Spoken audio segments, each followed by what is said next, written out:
Hey everybody, hello and welcome back to our channel Info Island. So guys, जैसे कि हम सब जानते हैं SSC MTS 2024 के आपके एग्जामिनेशन स्टार्ट हो चुके हैं फ्रॉम 30th ऑफ सितंबर 2024, जिसका आपका 30th ऑफ सितंबर का और 1st अक्टूबर का एग्जाम कंडक्ट करवाया जा चुका है SSC के द्वारा। तो गाइज अगर आपको उससे रिलेटेड इंपॉर्टेंट क्वेश्चंस के वीडियो देखने हैं तो they are available on the channel, आप जल्दी से जाइए उनको चेकआउट करिए एंड यस और हमें बताइए कि आपको वो वीडियोस कैसे लगे और if there is something else that you want from us तो we will be coming up with more of such videos.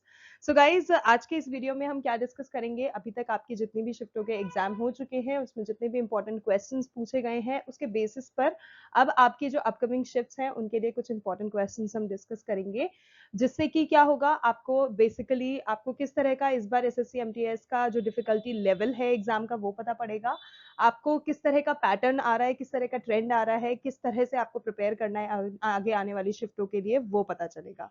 तो चलिए guys, without wasting any more time, let's go get into the video and look for the questions and also just a humble request, अगर आप channel पर नए हो और अभी तक चैनल को सब्सक्राइब नहीं करा है तो गाइज जल्दी से जाओ, this is your golden opportunity to get in touch with Info Island and also to get informative videos on a daily basis। और प्लीज नोटिफिकेशन बेल आइकन को भी हिट कर देना, जिससे जब भी हम किसी इन्फॉर्मेटिव वीडियो के साथ आए तो आपको उसका नोटिफिकेशन तुरंत से मिल जाए। So yes guys, let's begin. So guys, number one important question जो कि रहा है वो है आपका, Kawal wild life sanctuary is located in which states. आपसे पूछा गया था कि जो कावल वाइल्ड लाइफ सेंचुरी है वो किस स्टेट में लोकेटेड है। So guys, Telangana India is the correct answer. और बात करें कावल वाइल्ड लाइफ सेंचुरी की तो गाइज इसको 2012 में एक टाइगर रिजर्व डिक्लेयर कर दिया गया था। सो this is something that you should no. Next question, which was the most important God of Aryans in pre वैदिक टाइम्स। तो गाइस, प्री वैदिक टाइम्स में जो इंद्र भगवान, जिनको हम इंद्र भगवान बोलते हैं, लॉर्ड इंद्र बोलते हैं, he was the most important God of Aryans जो कि प्री वैदिक समय में थे। एंड जो इंद्र हैं इनको पुरंदर के नाम से भी जाना जाता है in Rigveda. So this is something that you should know, तो प्लीज अच्छे से याद रखिएगा। Next question, what was that era when Buddhist travel through silk route. तो गाइस, सिल्क रूट एक बेसिकली एक ऐसा रूट था जिसके द्वारा जो पर्यटक बुद्धिस्ट वो थे उन्होंने ट्रेवल करा था किसी एक पर्टिकुलर एरा में। तो आपसे पूछा गया था कि जब बुद्धिस्ट लोगों ने सिल्क रूट के द्वारा ट्रेवल करा था, थ्रू ट्रेवल करा था, सो किस एरा में उन्होंने ट्रेवल करा था। तो गाइज इसका करेक्ट आंसर है कुषाण एरा, जिसमें जो महायाना बुद्धिज्म जो थे, बुद्धिस्ट जो लोग थे, they first entered the Chinese empire, जिसको हान डायनेस्टी के नाम से भी जाना जाता है, through silk road during the Kushan era. तो Kushan is the correct answer. Next question आपसे पूछा गया था that according to the NITI Aayog first multi dimensional poverty index यानी कि MPI, so here is something जो कि आपको याद रखना है, इज एमपीआई का full form which is multi dimensional poverty index. Okay, तो ये जो था first multi dimensional poverty index किस यूनियन टेरिटरीज को जो पुअर थी वो कौन सी थी, ये आपसे पूछा गया था। तो गाइज जो यूनियन टेरिटरीज थी, जो पुअर यूनियन टेरिटरी थी वो है दादरा एंड नागर हवेली। और बात करें पुअर स्टेट्स की तो गाइज वो रही थी Bihar, Jharkhand and Uttar Pradesh. So guys, next important question है कि जो सिंथेटिक इंडिकेटर्स होते हैं वो क्या होते हैं। सो गाइस, सिंथेटिक इंडिकेटर्स जो होते हैं they are basically man made substances that are used to determine the pH level. मतलब किसी भी सोल्यूशन का पीएच लेवल अगर डिटरमाइन करना है तो you have to use the synthetic indicators, चाहे आपको एसिडिटी जानना हो या उस सोल्यूशन का बेसिसिटी जानना हो, this is something that you have to use. और एग्जांपल्स की बात करें सिंथेटिक इंडिकेटर्स के तो वो हैं आपके फिनोफ्थलीन और methyl orange. Next important question है that who was the chairman of the first all Bengal students council जो कि 1928 में हुआ था। तो गाइज इसके जो चेयरमैन आप कह सकते हैं जिनकी अध्यक्षता में ये हुआ था, इट वाज जवाहरलाल नेहरू, और ये सितंबर 1928 में हुआ था। नेक्स्ट क्वेश्चन आपसे पूछा गया था कि जो प्रेसिडेंट होता है उसका टर्म बेसिकली कितने टाइम का होता है और वो किस आर्टिकल में मेंशन है, मतलब term of the president. So guys, term जो होता है वो हम सब जानते हैं 5 इयर्स का होता है, और ये किस आर्टिकल में मेंशन है, तो आर्टिकल 59 में ये मेंशन है। आर्टिकल 59 में जो टर्म होता है प्रेसिडेंट का उससे रिलेटेड चीजें मेंशन है। आर्टिकल 59 की अब हम बात करें तो गाइज आर्टिकल 59 जो है बेसिकली मेंशंस की इंडियन कॉन्स्टिट्यूशन का जो आर्टिकल 59 है this basically deals with the conditions of the president's office, president के ऑफिस के रिलेटेड जो चीजें होती हैं उससे डील इन करता है. It specifies the conditions for the emoluments and allowances given to the president. जो भी अलाउंस और इमोल्यूमेंट्स दिए जाते हैं इंडियन प्रेसिडेंट को उससे रिलेटेड चीजें भी स्पेसिफाई करता है. that also include the president's monthly fixed salary कि president की कितनी salary होगी वो चीज भी इसी में mention होती है. और जो भी financial stipends दिए जाते हैं president को वो भी article 59 में mention होता है. The article also states that the president cannot be a member of either houses of parliament or if any house of the legislature of any state. तो ये चीज भी article 59 बताता है. Next important question, whose autobiography? Guys, again, I am repeating this statement कि guys जो books हो गए, magazines हो गए, biographies हो गया, autobiographies हो गया, ये बहुत एक important topic है किसी भी competitive exam के लिए. तो guys इनसे related questions अच्छे से पढ़ लेना, इनसे related सारी चीजें देख लेना because ये हर एक एग्जाम में पूछी जाती है.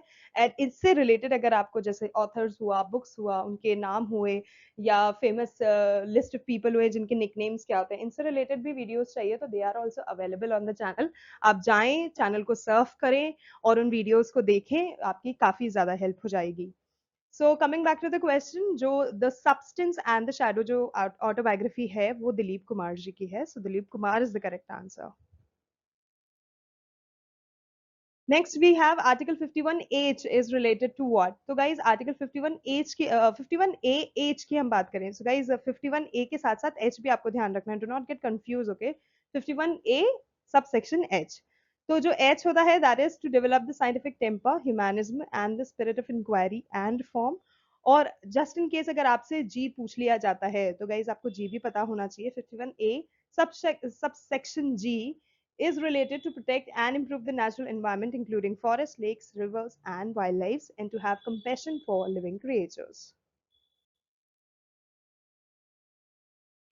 Okay, next important question जो आपसे पूछा गया था, it was the what are the 11 fundamental duties given in the Indian Constitution? Guys, ये बहुत बहुत बहुत let me just write important, not only important, very important. This is very important question. Fundamental duties हुआ, fundamental rights हुआ, constitution का इससे related questions बहुत पूछे जाते हैं और ड्यूटीज से रिलेटेड तो आता ही आता है. तो you should know all fundamental duties and this is why we are giving you described list of 11 fundamental duties जिससे कि आपको पता पड़ जाए हर एक ड्यूटी क्या कहती है.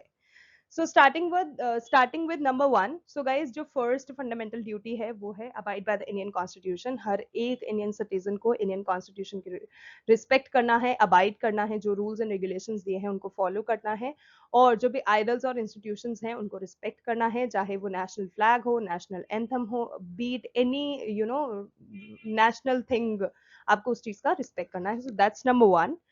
Number 2, cherish and follow the noble ideals that inspire the national struggle. Obviously, जो भी हमारे leaders रहे हैं, उनका भी मान सम्मान होना चाहिए. हमारे जितने भी national leaders रहे हैं, जिन्होंने इतना ज़्यादा struggle करा है इंडिया की independence के लिए, Indian freedom के लिए, तो उसका inspiration लेनी चाहिए उससे और उनका respect होना चाहिए. That's number 2.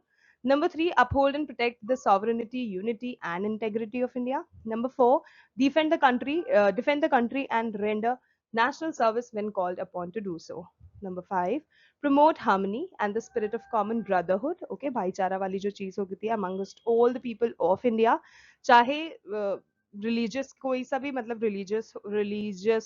religion हो, ठीक है, transcending religious, linguistic and regional or sectional diversity, and to renounce practice derogatory to the dignity of women. Women की हर केस में उनकी डिग्निटी की, उनकी पावर की, उनका उस चीज का रिस्पेक्ट होना चाहिए.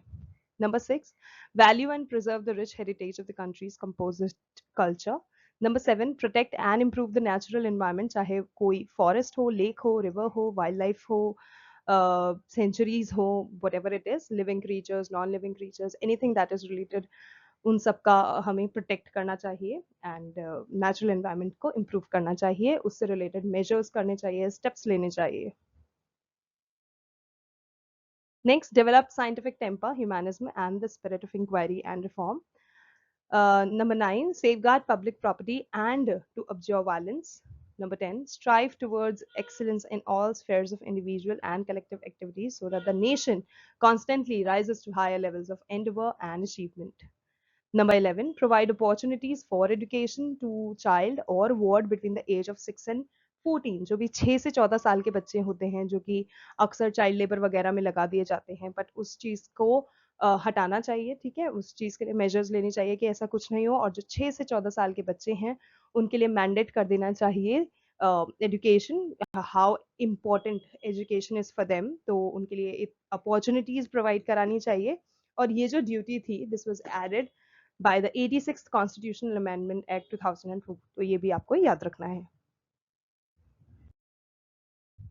So yes, those were the 11 fundamental duties जो कि हर एक भारतीय नागरिक को अबाइड करनी चाहिए, फॉलो करनी चाहिए, स्टेप्स लेने चाहिए उसको बेटर करने के लिए। सो आप अच्छे से याद रखिएगा, this is very important. Next important question जो है कि Taj Mahal was built by which Mughal emperor. So emperor Shah Jahan is the correct answer. जैसे कि हम सब जानते हैं that Taj Mahal is an enormous mausoleum complex जो कि कमीशन किया गया था 1632 में by the Mughal emperor Shah Jahan to house the remains of his beloved wife. ठीक है, मुमताज के लिए शाहजहां ने बनवाया है ताजमहल, ये तो हम सब ही जानते हैं।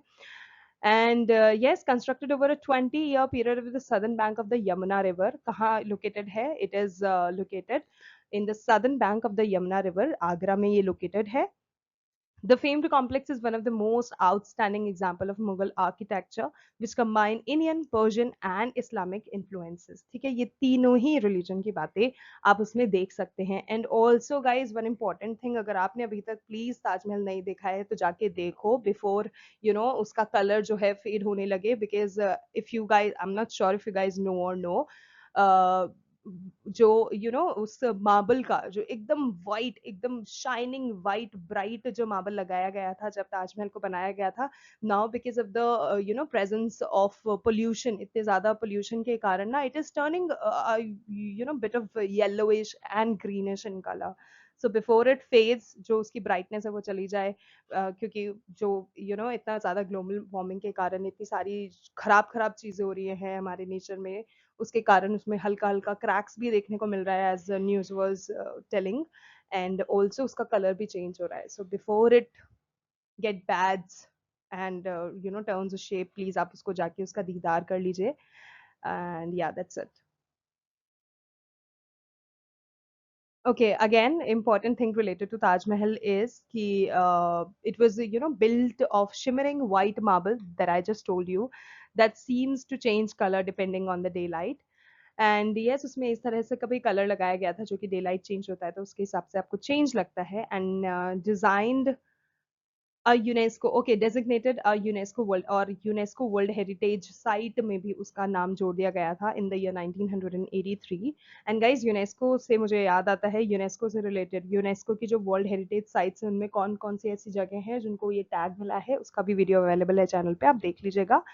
And yes, जो ताजमहल है, it remains one of the world's most celebrated structure and a stunning symbol of India's rich history. Next important question आपसे, एसएचजी का जो फुल फॉर्म है ये आपसे पूछा जा सकता है, तो यू शुड नो। जो SHG is self help groups जो होते हैं बेसिकली, सेल्फ हेल्प ग्रुप क्या होता है, ठीक है, S H G self help group, लेकिन सेल्फ हेल्प ग्रुप होता क्या है? तो guys, it's a group of people who come together to do two important things majorly, जिसमें वो सपोर्ट करते हैं, हेल्प करते हैं एक दूसरे को विद अ स्पेसिफिक इशू और चैलेंज। सेकेंडली, वो प्रोवाइड कराते हैं safe and non judgmental space for sharing stories, learning coping strategies and finding a sense of belonging. Next important question, what is the full form of SAIL and it is related to which sector? So guys, it is related to, because of, the full form itself states that Steel Authority of India Limited. So steel जो होता है, it is related to production of steel. जो SAIL होता है, that is related to the production of steel. See guys, this is the reason why I tell you कि you should know the abbreviations, you should know the full form, because somewhere there ना उसकी full form में ही उसका answer छुपा होता है. तो अगर आपको किसी चीज का full form पता होगा तो you will be in a position to cater information and know कि हाँ यार ये चीज इस चीज से related है. And yes, abbreviation से related चाहे normal हो, general banking से related हो या फिर computer related हो कोई abbreviation हो, वो भी channel पर available है, आप देख लीजिएगा. Okay, next is Bihu dance is celebrated and related to which state. Guys, Bihu जो डांस फॉर्म है ना, ये इतना इंपॉर्टेंट है कि ये हर एक कॉम्पिटेटिव एग्जाम में पूछा जाता है इसके बारे में. सो गाइस, जो बिहू डांस होता है that is celebrated in Assam. And जो बिहू डांस है, this is basically indigenous folk dance from the Indian state of Assam, related to the Bihu festival and an important part of Assamese culture. Assamese की कल्चर का एक बहुत महत्वपूर्ण हिस्सा है बिहू डांस फॉर्म. और बात करें बिहू की, तो there are basically three kind of Bihu dance which are celebrated by Assamese. तो उसमें नंबर वन पे होता है आपका रुंगाली, जिसको बोहाग बिहू के नाम से भी जाना जाता है, and that is celebrated in the month of April. Number two जो है वो भोगाली, या फिर इसको आप माघ बिहू भी बोलते हो, and that is celebrated in the month of January. Number three पे कुंगाली आता है, या फिर इसको आप कटी बिहू भी बोलते हो, और इसको अक्टूबर के मंथ में सेलिब्रेट करा जाता है. और गाइस, कटी बिहू से रिलेटेड क्वेश्चन अभी रिसेंटली आपके एसएससी सीजीएल के पेपर में भी पूछा गया था, तो you should know how important it is. Next question, Sitara Devi is related to which dance form. Again important topic. जो भी गाइज ये जो इंपॉर्टेंट डांस फॉर्म होते हैं, म्यूजिक होता है, फोक म्यूजिक हो गया, फोक डांस हो गया, उससे रिलेटेड आर्टिस्ट हो गए, कौन किस में स्पेशलाइज्ड है, कौन कौन सा कोई सितार वादक है, कोई बांसुरी वादक है, ऐसी ये जो चीजें होती है ना, ये भी बहुत इंपॉर्टेंट है, ये भी अच्छे से याद रखना. एंड इनसे रिलेटेड भी वीडियोस आर अवेलेबल, तो देख लेना अच्छे से. ठीक है, चैनल पे जाओ, जल्दी से सारे इंपॉर्टेंट वीडियो सर्च करो, देख डालो, अच्छे से याद कर लो. And even if after watching it all, अगर आपका कोई सजेशन है कि इस पर्टिकुलर टॉपिक पे वीडियो चाहिए, तो please comment section is all yours. Comment that down below and we will come up with that. So Sitara Devi की बात करें तो गाइस, वो कथक से रिलेटेड हैं, और वो एक कथक पायनीर हैं who first introduced the classic art form in mainstream Bollywood.